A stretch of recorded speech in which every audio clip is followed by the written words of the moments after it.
هاتي إشاربين يكونوا نفس الطول من أي محل إشاربات، وخدي بالك من طول الإشارب عشان ما يبقاش قصير قوي. خدي بالك هنشتغل على الإشارب من نص. ودي الأدوات اللي هنستخدمها: مسطرة، بكرة من عند النمروسي، خيط وإبرة، و4 زراير يكونوا نفس لون البكرة. قيسي كتفك، أنا طلع 33 سنتي، اعمليهم بدبابيس، وسيبي 1 سنتي زيادة عن ال 33 سنتي في إشارب منهم.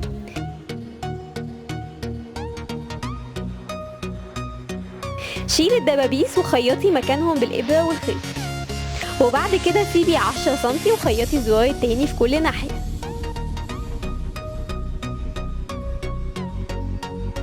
وجربيه عليكي كده وشوفي مظبوط ولا لا. بعد كده هنركب البكرة من بداية الزرار التاني على أطراف الإشارب لغاية لما يقابل الزرار التاني اللي عملناه من الناحية التانية، وهنركبه بالإبرة والخيط، ويستحسن لو لون أسود نفس لون الإشارب. وده الشكل النهائي.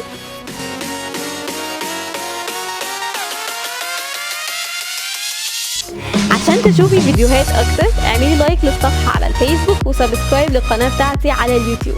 عالية قوي.